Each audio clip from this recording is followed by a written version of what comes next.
Hello friends, you are welcome to Edu Search Hub. आज हम magnetic effects of electric current करेंगे। तो चलो शुरू करते हैं। Magnetic effects of electric current. तो सबसे पहले जैसे कि ये हेडिंग आपको बता रही है यहाँ पर, magnetic effects of electric current. Magnetic effect होता क्या है कि जब किसी वायर से इलेक्ट्रिसिटी को पास कराया जाता है तो उसके आसपास रखी हुई कोई नीडल डिफ्लेक्ट हो जाती है। तो ये प्रूव करता है कि किसी वायर से जब इलेक्ट्रिसिटी पास होती है तो उसके आसपास एक मैग्नेटिक फील्ड बन जाता है। तो इसी फिनोमेना के बारे में हम इस चैप्टर में अच्छी तरीके से पढ़ेंगे और इस पे बेस्ड कुछ रूल्स होंगे, कुछ लॉज होंगे, कुछ डिवाइसेस होंगी, उनके बारे में पढ़ेंगे। तो आगे बढ़ते हैं। So in the previous chapter on electricity we learned about the heating effects of electric current. What could be the other effects of electric current? तो हीटिंग इफेक्ट के बारे में आप पढ़ चुके हो 9th क्लास में। अब आप पढ़ोगे मैग्नेटिक इफेक्ट के बारे में। तो यहाँ पर आपको एक एक्टिविटी दे रखी है 13.1। तो 13.1 एक्टिविटी में क्या है कि ये इस तरीके से आपने एक पूरा सिस्टम लगा दिया है। सिस्टम में क्या है कि take a straight thick copper wire and place it between the points X and Y. दो के बीच में आपने क्या किया, एक कॉपर वायर ले लिया, ठीक है। और आपने क्या किया, वायर के को इस तरीके से ये परपेंडिकुलर है और एक हॉरिजॉन्टल पोजीशन में आपने एक कार्डबोर्ड शीट लगा दी, एक प्लेन पेपर लगा दिया और उस पर horizontally place a small compass near to this copper wire, see the position of its needle. तो आपने क्या किया, इसी पेपर पे एक छोटा सा कंपास रख दिया और उसकी नीडल को आपने ऑब्जर्व कर लिया कि अभी नीडल की डायरेक्शन क्या है। फिर आपने क्या किया कि करंट को इससे पास कराया। जब आप करंट से पास कराते हो इसको करंट, तो आप देखोगे कि नीडल में डिफ्लेक्शन हो रहा है। क्या हो रहा है, नीडल में डिफ्लेक्शन हो रहा है। तो क्वेश्चन ये बनता है कि नीडल में डिफ्लेक्शन किस वजह से हो रहा है। तो वो वजह क्या है, मैग्नेटिक फील्ड बन जाता है। तो मैग्नेटिक फील्ड की वजह से ये डिफ्लेक्शन हो रहा है, मैग्नेटिक इफ़ेक्ट प्रोड्यूस हो रहा है, जो कि इफ़ेक्ट उस नीडल पर पड़ रहा है।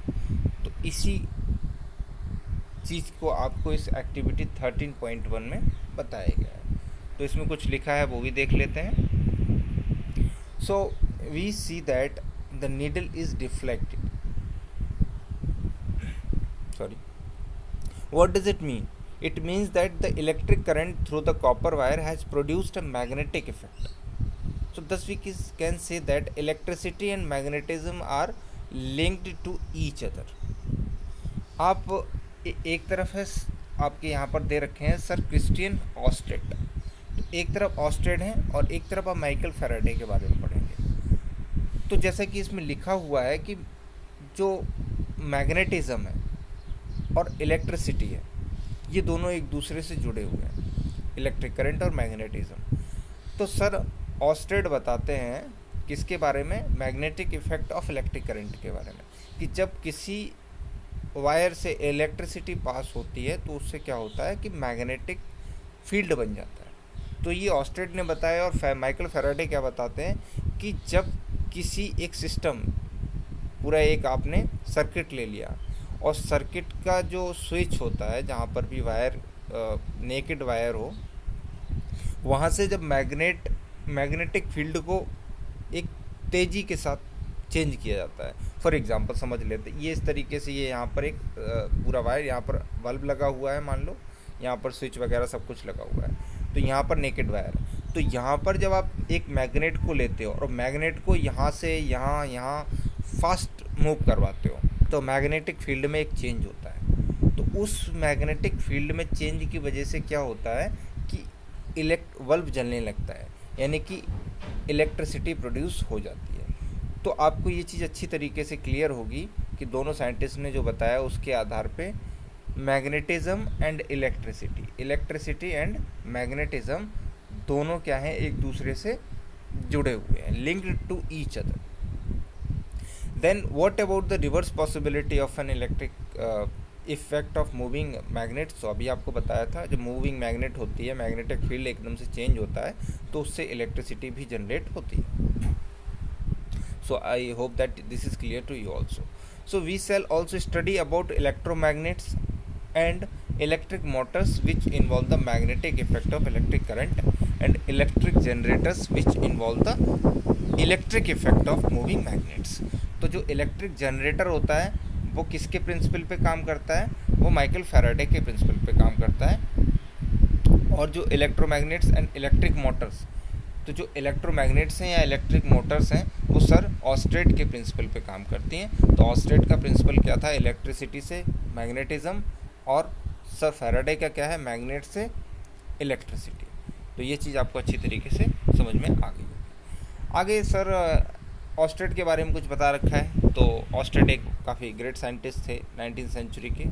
इन्होंने इलेक्ट्रोमैग्नेटिज्म के बारे में स्टडी किया, इलेक्ट्रोमैग्नेटिज्म के बारे में बताया.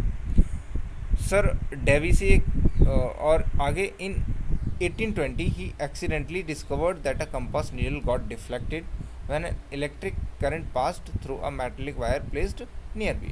So through this observation, Oersted showed that electricity and magnetism were related phenomena. So his research later created technologies such as radio, television. यानी कि इन्होंने क्या बताया? इन्होंने बताया कि किस तरीके से इलेक्ट्रिसिटी जब पास होती है तो उसके चारों तरफ मैग्नेटिक फील्ड बन जाता है. और इन्होंने इलेक्ट्रोमैग्नेटिज्म के बारे में बताया.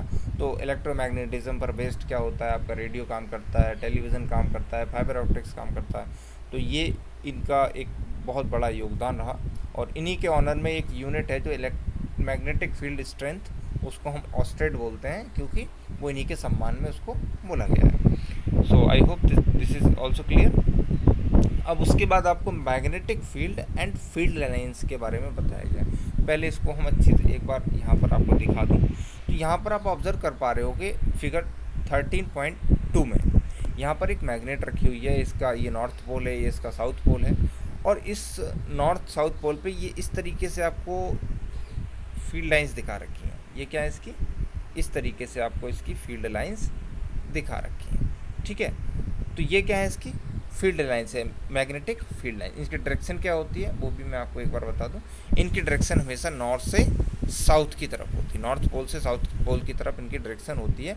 ये आप याद रखना कि ये नॉर्थ पोल से निकलती हैं और साउथ पोल पे जाके मिल जाती हैं. यहाँ पर आपने एक चीज़ और ऑब्ज़र्व की होगी कि ये जो आपका पोल है, जो पोल वाला रीजन है, यहाँ पर ये काफ़ी ज़्यादा डेंस है. और जैसे जैसे आप बिल्कुल मिडिल में आते हैं तो मिडिल में ये काफ़ी रेयर है, यानी कि काफ़ी दूर दूर है. तो ये पोल्स पे काफ़ी डेंस है. तो इससे क्या होता है? यहाँ पर मैग्नेटिक फील्ड काफ़ी ज़्यादा स्ट्रांग होता है.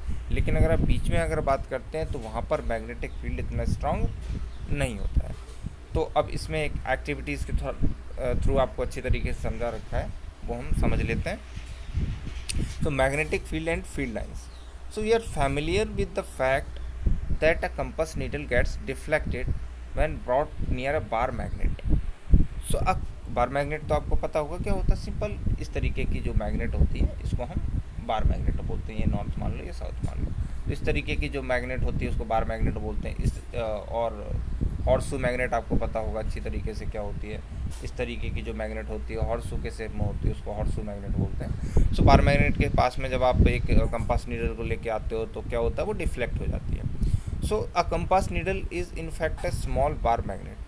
The ends of the compass needle point approximately towards north and south directions. So the end pointing towards north is called north seeking pole.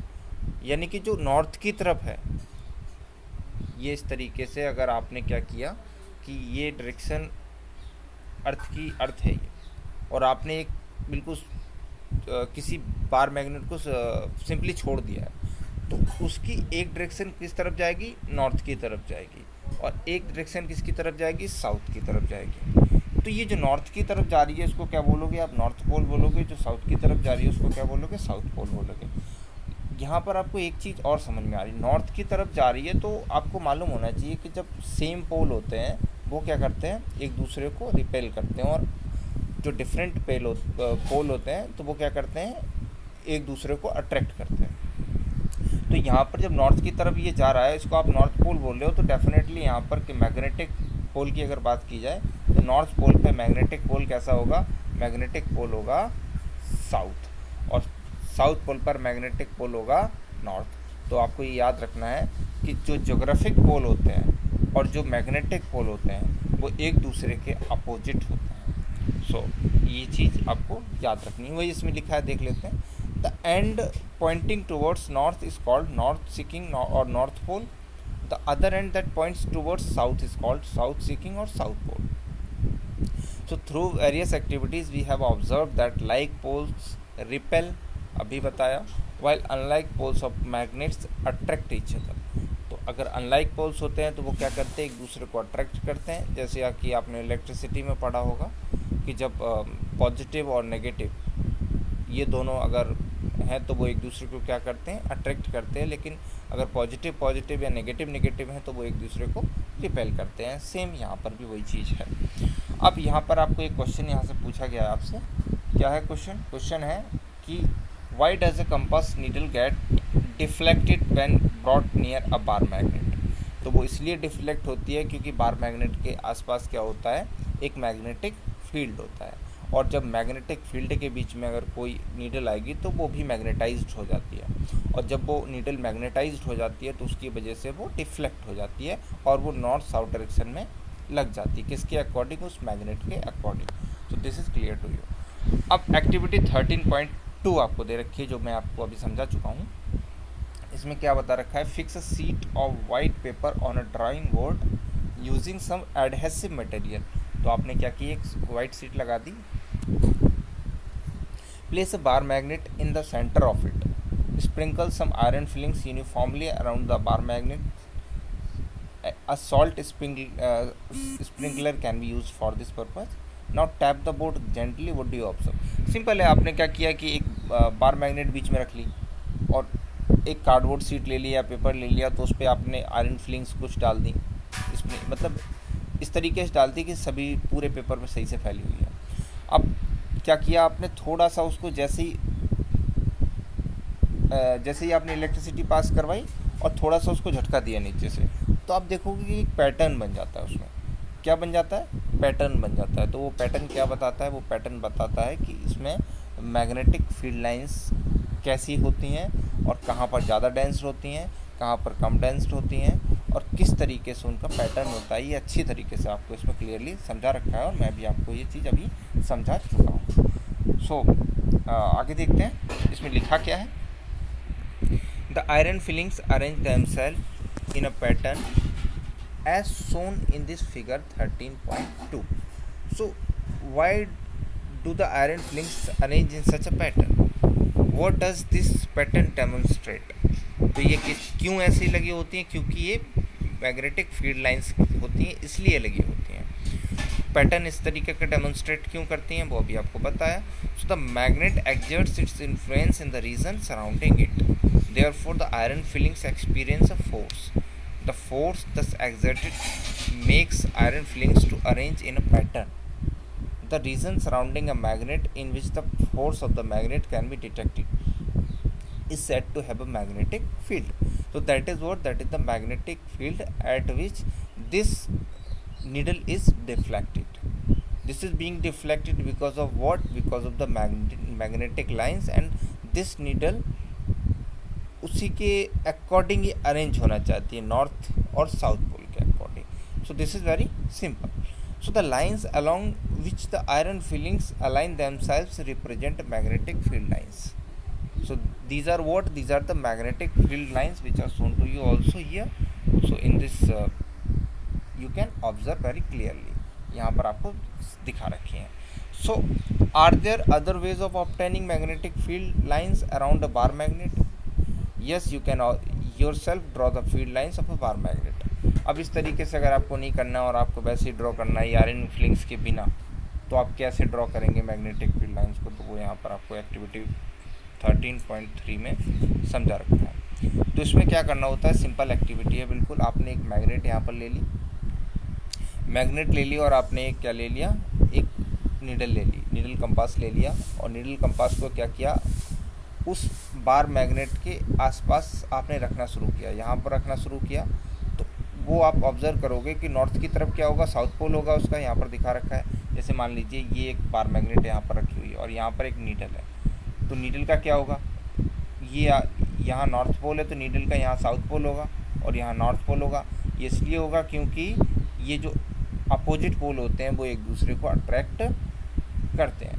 तो इसी तरीके से यहाँ पर होगा कि आप देख रहे होगे कि ये साउथ पोल है, ये नॉर्थ पोल है, और आगे इसी चीज़ को आप बढ़ाते जाते हो और आगे आप बढ़ाते जाओगे, इस तरीके से आप ऑब्ज़र्व करते जाओगे तो यहाँ पर आपको एक पूरी लाइन दिखेगी और इस तरीके से हम इसको बार बार दोहराते जाएं, इसको रिपीट करते जाएं, तो यहाँ पर आप क्या ऑब्ज़र्व करेंगे कि यहाँ पर आपने मैग्नेटिक फील्ड लाइंस बना ली हैं। इस तरीके से भी आप मैग्नेटिक फील्ड लाइंस को ड्रॉ कर सकते हैं और आपको ऐसा पैटर्न कुछ दिखाई देगा।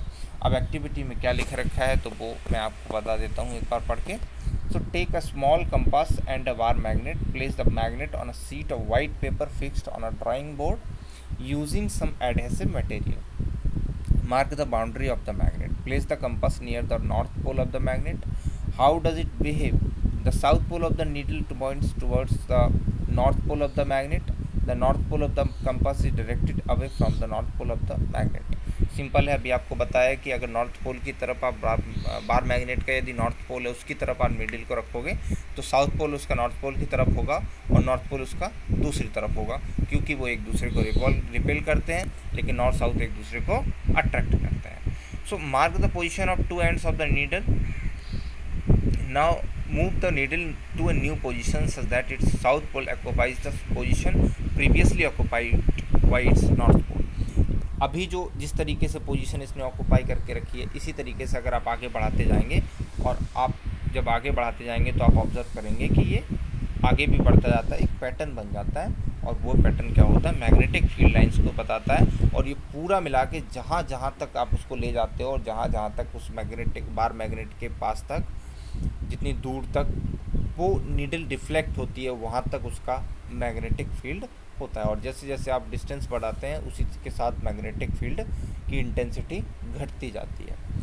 So magnetic field is a quantity that has both direction and magnitude. इसमें डायरेक्शन भी है, मैग्नीट्यूड भी है।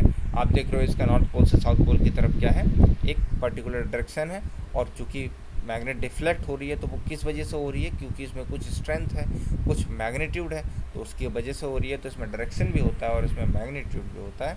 The direction of the magnetic field is taken to be the direction in which north pole of the compass needle moves inside it, यानी कि north से south की तरफ, नॉर्थ पोल से साउथ पोल की तरफ मैग्नेटिक फील्ड लाइंस मूव करती हैं। तो इस तरीके से इसकी डायरेक्शन आपको पता चल जाती है। इसके लिए डायरेक्शन के लिए आप right hand thumb rule of Fleming वो भी देखेंगे। So therefore it is taken by a convention that the field lines emerge from north pole and merge at the south pole. You know very well about this. So inside the magnet the direction of the field lines is from its south pole to its north pole. हाँ, लेकिन अंदर की अगर बात की जाए तो ये जो देखो आप यहाँ पर देख रहे हो ये नॉर्थ पोल से कहाँ जा रही हैं, नॉर्थ पोल से साउथ पोल की तरफ इस तरीके से जा रही हैं। लेकिन अंदर देख रहे हो किस तरीके से अरेंज होंगी, इस तरीके से अरेंज होंगी। मैं दूसरा कलर ले लूँ, अंदर आप ऑब्जर्व करोगे इस तरीके से अरेंज होंगी।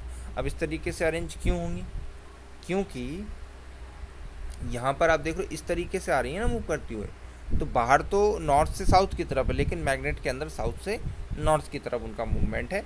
आई होप ये आपका अच्छी तरीके से क्लियर है। So the relative strength of the magnetic field is shown by the degree of closeness of field lines. कहाँ पर कितनी क्लोज है, तो पोल्स के आसपास आपने देखा बहुत ज़्यादा क्लोज है, तो वहाँ पर मैग्नेटिक फील्ड स्ट्रांग होगा। लेकिन सबसे कम कहाँ पर होगा, बिल्कुल बीच में, क्योंकि वहाँ पर काफ़ी दूर दूर है। So the field is stronger, that is the force acting on the pole of another magnet. Placed is greater where the field lines are crowded. Note to field lines are, हाँ अगला आपको ये बता रखा है अच्छी तरीके से कि दो फील्ड लाइंस हैं वो कभी एक दूसरे को क्रॉस नहीं करती, क्योंकि जब वो एक दूसरे को क्रॉस करेंगी तो वो दो डायरेक्शन शो करेंगी, और दो डायरेक्शन पॉसिबल नहीं है, एक ही डायरेक्शन पॉसिबल है। नीडल है तो वो एक ही डायरेक्शन शो करेगी, दो डायरेक्शन तो शो कर नहीं सकती है। तो ये चीज़ आपकी क्लियर होगी। यहाँ तक अगर कोई भी डाउट है आप कमेंट बॉक्स में लिखिए, आपका सारे डाउट्स क्लियर किए जाएंगे, इसीलिए मैं यहाँ पर हूँ। और अगर आपको वीडियो पसंद आया हो तो लाइक करना और चैनल को सब्सक्राइब करना, जिससे कि मुझे मोटिवेशन मिल सके और आगे भी आपके वीडियोस को मैं कंटिन्यू कर सकूँ। Thank you very much.